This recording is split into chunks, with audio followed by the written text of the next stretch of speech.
Today's video is all about the 11-man ballot style of checkers. There's a national tournament going on right now as I speak, so there's no better time to highlight the game. The other two usual styles of checkers include unrestricted, which is probably the most popular, and that's where you can choose to move as you see fit, as an example. And then there is restricted, which uses the 3-move ballot and is played in most tournaments. Here's one opening of the 156 different ballots.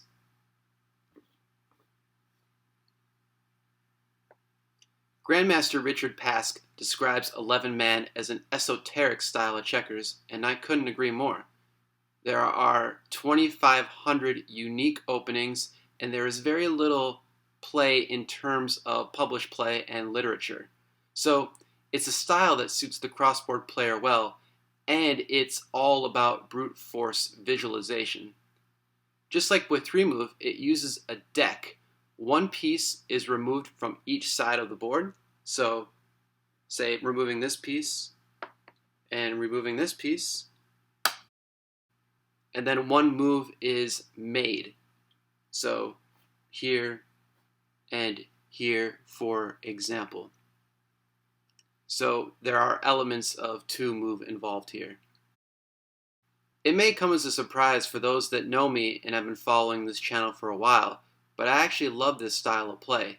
I earned my Master Norm in an 11-man ballot national tournament many years ago, so I have an affinity toward the game. Unfortunately, it's not very popular, mostly because there are very few places online to play the game, and tournaments are scarce. But today, I'm going to showcase a couple of games from this year's national tournament so you can see what it's all about. The games I'm going to feature from the second round of the national tournament between Alex Holmes, as you all know is a friend of the channel, and Alex Moiseev, who is the 11-man ballot world champion. So the opening they balloted was remove 11 from red and 25 from white. And then red moves next, 9-14, and white moves 24-20. And now the game begins. So again, Alex Holmes handling the red side, Moiseev handling the white pieces. And to start off, Alex Holmes plays 15 next, gaining a share of the center of the board.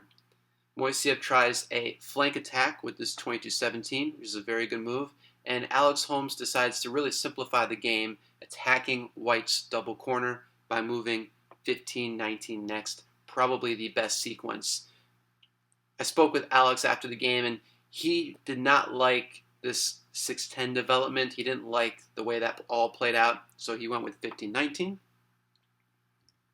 Moiseev captures here first. And finishing the jump sequence here. These next moves were played pretty quickly from both sides. Very natural development here. A good waiting move by Alex Holmes. And now Moiseev attacking the double corner. Continuing to put more pressure on the double corner here. Alex Holmes goes 14-18 next, and then after 22-17, really simplifies the board by going on the 2-for-2 exchange route, which he does here.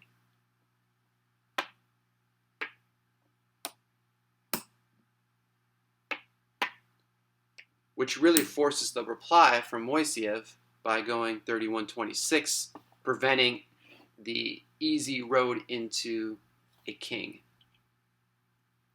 So white has some edge here, but the draw is very much in hand. Alex Holmes goes 3-7 next, and Moiseev is just going to develop out of his double corner.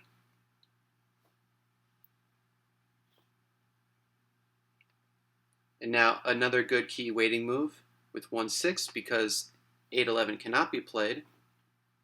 So after 1-6, Moiseev decides to simplify it by going 19-16. And then the 2 for 2 with 27-23 next.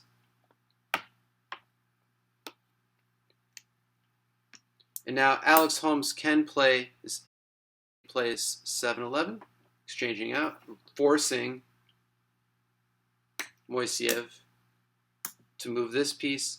And they played for a little while longer, but it ended up being a draw with Alex Holmes getting his king situated in the double corner and White trying to press from behind, but it was a very good draw.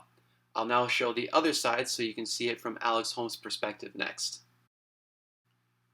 Okay, let's take a look at that game again, but this time you can see it from Alex Holmes' perspective playing the world champion Alex Moiseev.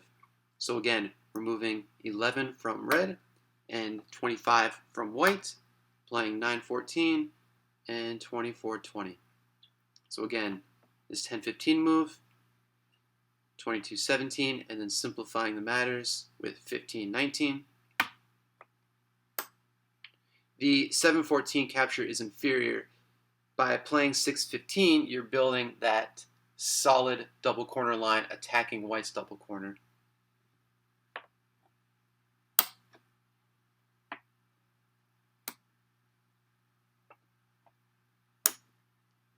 And again, the natural development and these moves were played pretty quickly in the tournament.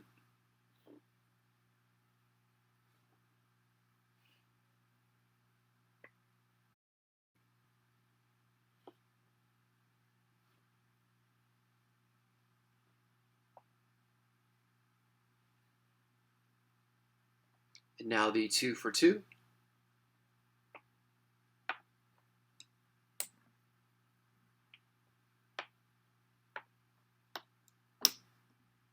And again, this 31-26 is critical, or else red can just waltz on in for a king.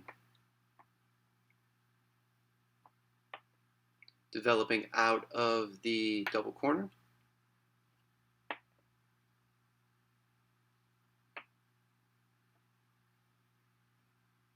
Very good waiting move.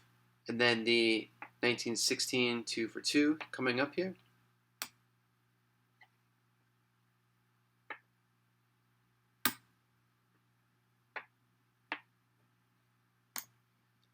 And then again, simplifying matters by going 7-11. And they played a little while longer in this game, but it ultimately was a nice clean draw. So let's look at game 2. Alright, in game 2, Alex Moiseev had the red pieces and Alex Holmes had the white pieces, again playing the same ballot, and it is removing 11 from red and 25 from white, playing 9-14 and 24-20. Now Moiseev with the red pieces probably plays the best theoretical attack here, and that's this 6-9. Why this 6-9 is so strong is it prevents White from maintaining any balance of control of the center of the board. White cannot advance 22-18 because you have this 12-16, and White's position is decimated at that point. So instead, White is going to try a flanking defense from the double corner, and Alex Holmes plays 28-24. The follow-up to the 6-9 is this 7-11, again preventing 22-18 from happening. So Alex is just going to continue to move 24-19. Moiseev plays this very strong 11-15. I thought maybe 11-16 would be played during the game, but this 11-15 is very good. Now, 32-28 may be stronger here, but Alex Holmes is a very aggressive player, I should say, and he plays this 19-16.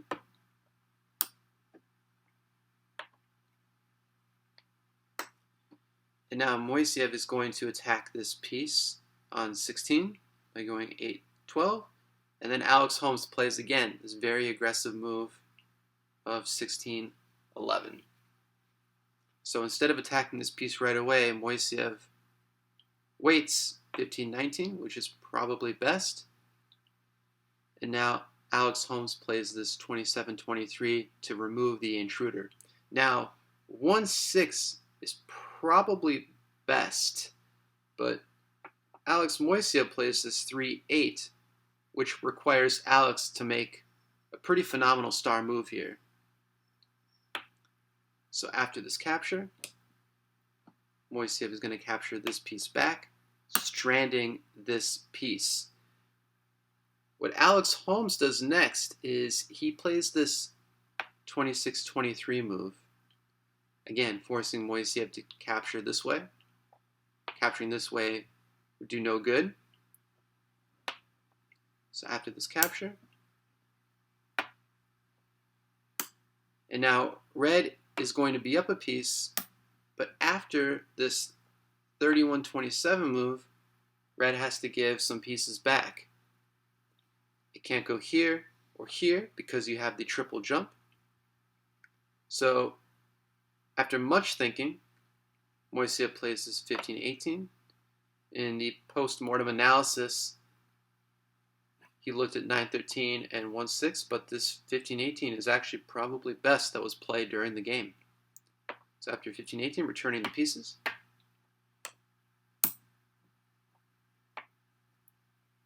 And now Alex Holmes is just going to make a run into the single corner here.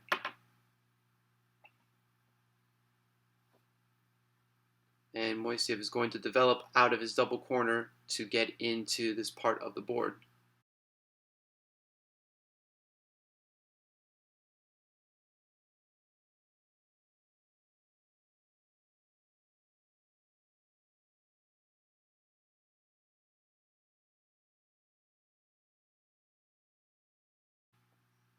And then breaking the bridge.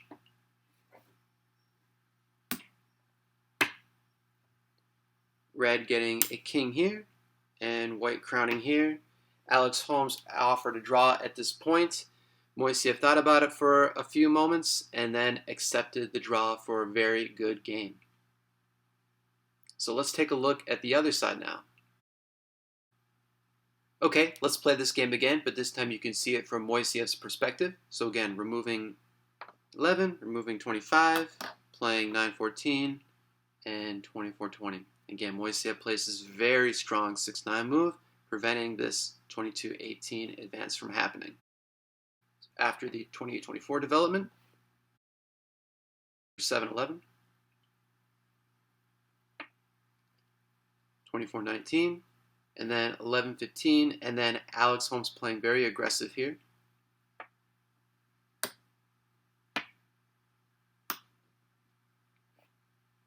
Continuing to play aggressive.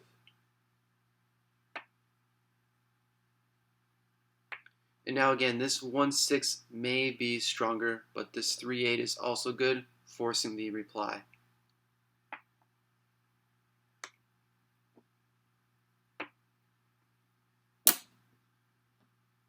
And then again, this is a very, very good move from Alex Holmes.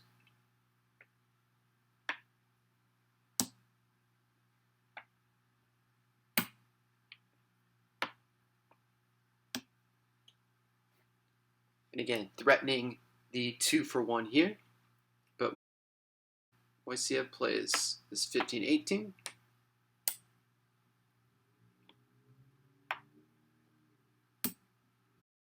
And then white's just going to march on.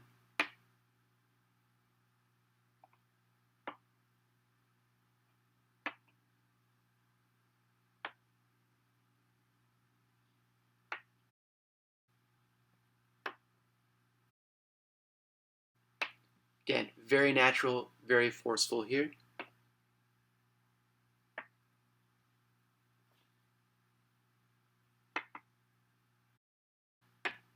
And now breaking the bridge.